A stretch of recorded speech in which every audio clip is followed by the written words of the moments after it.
Time ಆಯ್ತು, ಜಾಸ್ತಿ ಮಾತಾಡೋದಿಲ್ಲ ನಾನು.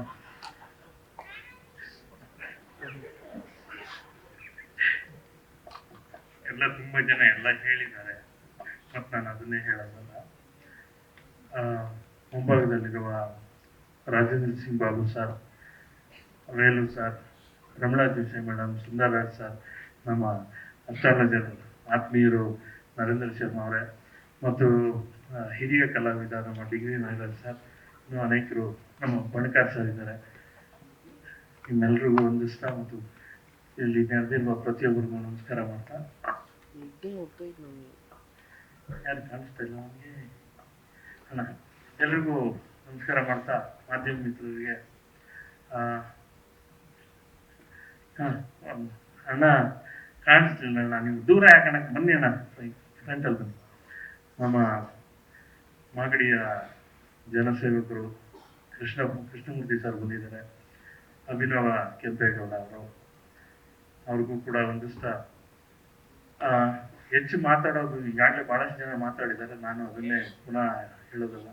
ನಮ್ಮ ಮಂಜಣ್ಣ, ಸಿಲ್ಕ್ ಮಂಜು ಏನಿದ್ದಾರೆ ಮಂಜಣ್ಣ ಅವರು ನೋಡಕ್ಕಷ್ಟೇ ಟೆರರು, ಬಟ್ ಅವರೊಂಥರ ಮದರು, ತುಂಬಾ ತಾಯಿ ಹೃದಯದ ಮನುಷ್ಯ. ಅದು ಅವರ ಸಿನಿಮಾ ಮಾತ್ರ ಅಲ್ಲ, ಅವ್ರ ಸಿನಿಮಾದ ಆಚೆಗೂ ಬಹಳಷ್ಟು ಕಾಲದಿಂದ ನನಗೆ ಆತ್ಮೀಯರು. ಅವರು ಟೆರರ್ ಅಲ್ಲ, ಮದರು. ಇನ್ನು ಈ ಟೆರರ್ಗೆ 2 ಫೆದರ್ ಇದೆ, ಒಂದು ಆದಿತ್ಯ ಅಂಡ್ ಕೀಟಪ್ಪ, 2 ಫೆದರು. ಇನ್ನು ಉಳಿದವರೆಲ್ಲ ಬರೀ ಕದರು. ನಮ್ಮ ಮ್ಯೂಸಿಕ್ ಡೈರೆಕ್ಟ್ರು, ಎಡಿಟ್ರು, ಡೈರೆಕ್ಟ್ರು ಎಲ್ಲರೂ ಸೇರಿ ಕೆಲಸ ಮಾಡಿದ್ದೀವಿ. ಮುಖ್ಯವಾಗಿ ಹೊಸ ನಿರ್ದೇಶಕ ಅನ್ಸೋದೇ ಇಲ್ಲ ರಂಜನ್. ನೀವು ನೋಡಿದ್ರಿ ಈಗಾಗಲೇ ಶಾರ್ಟ್ಸ್ ಎಲ್ಲ ನೋಡಿದ್ರಿ, ತುಂಬಾ ಇಂಟೆನ್ಸ್ ಆದ ಕೆಲಸಗಾರ. ಒಳ್ಳೇದಾಗ್ಲಿ, ಇನ್ನೂ ಗಟ್ಟಿ ಸ್ಕ್ರಿಪ್ಟ್ಗಳನ್ನ ಮಾಡುವಂತಾಗ್ಲಿ. ಮುಂದಿನ ದಿನಗಳಲ್ಲಿ ಈ ಸಿನಿಮಾ ದೊಡ್ಡ ಸಕ್ಸಸ್ ಆಗ್ಲಿ ಅಂತ ಆಶಿಸ್ತೀನಿ. ನಿರ್ಮಾಪಕರಿಗೆ ಬಹಳ ಮುಖ್ಯವಾಗಿ ದುಡ್ಡು ಹೆಚ್ಚು ತಂದು ಕೊಡ್ಬೇಕು. ನಮ್ಮ ವೇಲು ಸರ್ ಇದ್ದಾರೆ, ಆಗ್ಲೇ ಒಂದು ಮಾತು ಹೇಳ್ತಿದ್ರು. ನಾನು ಅವರು ಮಾತಾಡ್ತಾ, ಕಳೆದ ವರ್ಷ ಪ್ರತಿ ವರ್ಷ ಯಾವ್ದಾದ್ರು ಒಂದು ಕನ್ನಡ ಸಾಂಗ್ ತುಂಬಾ ದೊಡ್ಡ ಹಿಟ್ ಆಗುತ್ತೆ, ಅದು ಯಾವ್ದಾದ್ರು ಸರಿ ದೊಡ್ಡ ಹಿಟ್ ಆಗುತ್ತೆ, 1, 2, 3 ಆಗುತ್ತೆ. ಕಳೆದ ವರ್ಷ ಆ ಥರದ ಸಕ್ಸಸ್ ಕಡಿಮೆ ಅಂತ ಮಾತಾಡ್ತಾ ಇದ್ವಿ. ಅವರು ಬಹಳ ಚೆನ್ನಾಗಿ ಅದನ್ನ ವಿಶ್ಲೇಷಣೆ ಮಾಡಿದ್ರು, ಸಿನಿಮಾಗಳು ಹೇಗೆ ಅಂತ. ಕಳೆದ ವರ್ಷ 260 ಸಿನಿಮಾ ರಿಲೀಸ್ ಆಗಿದೆ, 300ಕ್ಕೂ ಹೆಚ್ಚು ಸಿನಿಮಾ ಸೆನ್ಸಾರ್ ಆಗಿದೆ. ನಾನು ಒಂದು ಸಣ್ಣ ಕ್ಯಾಲ್ಕುಲೇಷನ್ ಹೇಳ್ತೀನಿ, ನೀವು ಯೋಚನೆ ಮಾಡಿ.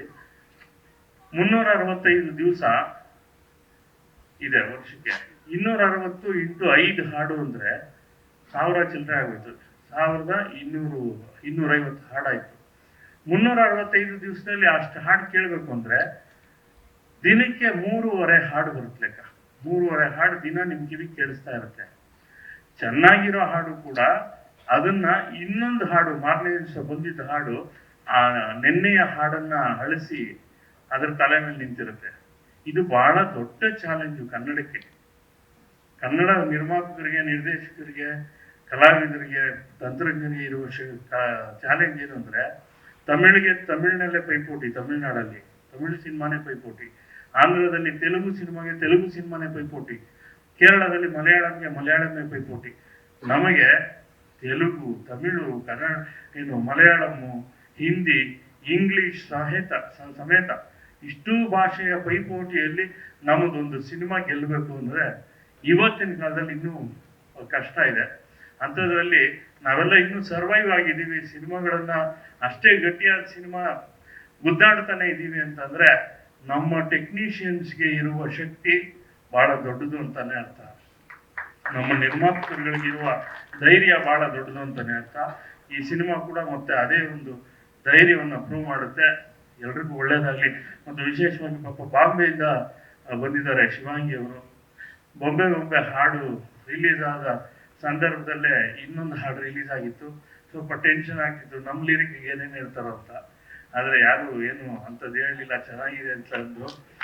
ಅಂಡ್ ಅಂದ್ರೆ ಗೆರೆ ಇದೆ ಒಂದು, ಏನು ಅಶ್ಲೀಲಕ್ಕೂ ಪೋಲಿತನಕ್ಕೂ ಶೃಂಗಾರ, ಪೋಲಿತನ, ಅಶ್ಲೀಲ. ಇದು ಸ್ವಲ್ಪ ಪೋಲಿತನ ಇದೆ, ಅಶ್ಲೀಲ ಇವ್ರಿಗೂ ಇಲ್ಲ. ಶೃಂಗಾರ ಇದೆ, ಒಂಚೂರು ಪೋಲಿತನ ಇದೆ ಅಂತ ಅನ್ಬೋದು ಅಷ್ಟೇ. ಹಂಗಾಗಿ ಸ್ವಲ್ಪ ಹೆದರಿಕೆ ಇತ್ತು ಅವತ್ತು ರಿಲೀಸ್ ಆಗಿದ್ವಿ ಸರ್. ಅವತ್ತೇ ತುಂಬಾ ಬಿರುಸಾಗಿ ನಡೀತಿತ್ತು ಚರ್ಚೆಗಳು. ಹಂಗಾಗಿ ಬಟ್ ದೇವ್ರ ದಯದಿಂದ ಚೆನ್ನಾಗಿದೆ. ಅಂಡ್ ಫ್ಲವರ್ ಚೆನ್ನಾಗಿ ಹೇಳಿದ್ರು ಆದಿತ್ಯ. ಫ್ಲವರ್ ಸಿನಿಮಾದಲ್ಲಿ ತುಂಬಾ ಅದ್ಭುತವಾಗಿ ನೀವು ಸಾಂಗ್ ನೋಡಿದ್ರೆ ಆ ಗ್ರೇಸ್ ಮತ್ತು ಅಪಿಯರೆನ್ಸ್ ತುಂಬಾ ಚೆನ್ನಾಗಿದೆ. Shivangi all the best.